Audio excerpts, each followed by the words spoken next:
Bonjour et bienvenue. Aujourd'hui, on va décortiquer un mécanisme juridique à la fois fascinant et absolument crucial pour notre économie, le redressement judiciaire.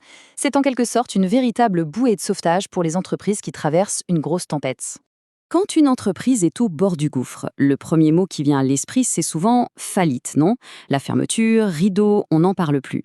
Mais est-ce que c'est vraiment la seule et unique issue? Et s'il existait une autre voie, une voie qui chercherait à sauver plutôt qu'à détruire? Eh bien, c'est précisément là qu'intervient le redressement judiciaire.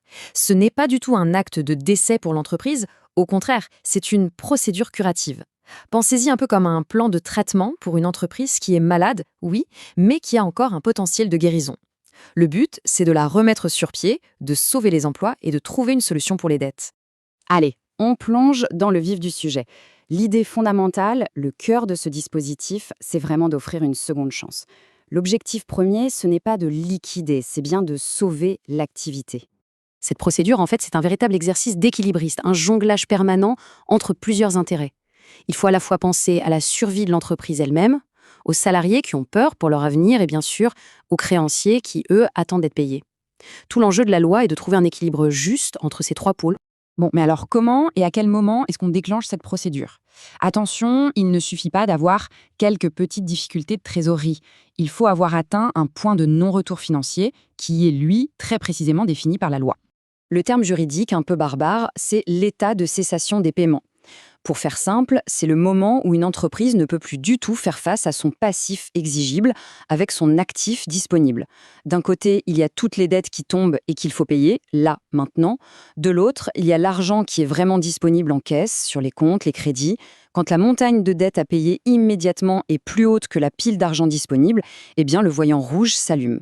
Et à partir de ce moment-là, il faut agir vite, très très vite. Une fois que cet état est constaté, le dirigeant de l'entreprise a une obligation légale de le déclarer au tribunal.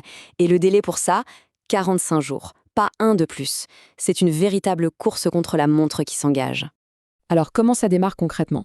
Tout part d'une demande. Elle peut venir de l'entreprise elle-même, ce qui est le cas le plus courant, mais aussi d'un créancier qui en a marre d'attendre ou même du procureur de la République. Le dossier passe ensuite devant le tribunal compétent qui va rendre un jugement. Et c'est ce jugement qui dit « c'est parti ». La procédure est officiellement ouverte et on nomme les gens qui vont la piloter, comme le mandataire judiciaire. Une fois que la procédure est lancée, on entre dans une phase qui est absolument capitale, la période d'observation. C'est vraiment le moment où on va mettre l'entreprise sous un microscope géant pour faire un diagnostic complet et évaluer ses chances réelles de survie. Cette phase d'analyse, elle n'est pas infinie, bien sûr. Elle dure au départ 6 mois. Elle peut être renouvelée une seule fois, ce qui nous amène à 12 mois. Et puis, dans des cas vraiment exceptionnels, on peut la prolonger encore pour arriver à un total de 18 mois. C'est un temps qui est précieux pour comprendre, analyser et construire une stratégie. Et pendant ce temps, l'entreprise, elle, bénéficie d'un véritable bouclier de protection. Toutes les poursuites des créanciers sont gelées, stoppées net. Il devient interdit de payer les dettes qui datent d'avant le jugement. Le compteur des intérêts s'arrête de tourner. C'est une énorme bouffée d'oxygène qui permet à l'entreprise de respirer enfin et de se concentrer sur son redressement. Les créanciers, de leur côté, doivent déclarer officiellement ce que l'entreprise leur doit pour espérer être payés un jour. Au bout de cette période d'observation, l'entreprise arrive à un carrefour. Sur la base de tout le diagnostic qui a été fait, le tribunal va devoir décider de son sort. Et là, en gros, il y a 3 issues, 3 destins possibles. Le scénario le plus optimiste, bien sûr, c'est le plan de redressement. Si le tribunal est convaincu qu'il y a une chance sérieuse de sauver l'entreprise, il va valider un plan. C'est une feuille de route qui organise la poursuite de l'activité et qui surtout va étaler le remboursement des dettes sur une longue période qui peut aller jusqu'à 10 ans. La deuxième option, c'est le plan de cession. Parfois, l'entreprise ne peut pas se redresser toute seule, mais son activité, elle, a de la valeur, elle est viable. Dans ce cas, le tribunal peut ordonner sa vente, en entier, ou juste une partie, à un repreneur. Le but reste le même, on préserve l'activité et on sauve les emplois, mais sous une nouvelle direction.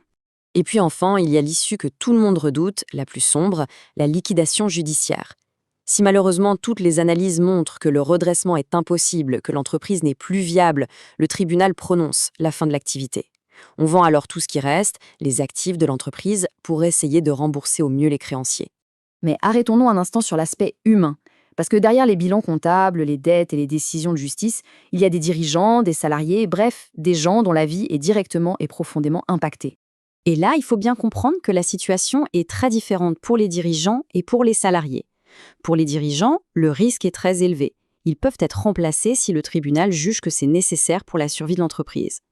Côté salarié, en revanche, les contrats de travail sont en principe maintenus. Et surtout, leurs salaires sont garantis par un régime d'assurance spéciale, l'AGS. C'est un filet de sécurité énorme. Les licenciements, eux, restent possibles, mais ils sont très encadrés et exceptionnels. La responsabilité des dirigeants peut aussi être directement mise en cause. S'il y a eu une faute de gestion grave qui a contribué aux difficultés, les sanctions peuvent être très lourdes et les toucher personnellement. On parle de devoir payer les dettes de la société avec ses fonds propres, d'interdiction de gérer une autre entreprise, de faillite personnelle, et ça peut même aller jusqu'à des poursuites pénales pour banqueroute. Pour conclure, on voit bien que le redressement judiciaire est une procédure complexe, une vraie tentative de sauvetage économique. C'est une bouée de sauvetage pour les entreprises, c'est certain, mais ça soulève une question de fond. Au final, qui paye vraiment le prix de cette seconde chance? Les créanciers qui acceptent d'attendre de perdre de l'argent? Les dirigeants qui risquent tout? Ou la société dans son ensemble? C'est une question qui, je crois, mérite qu'on y réfléchisse.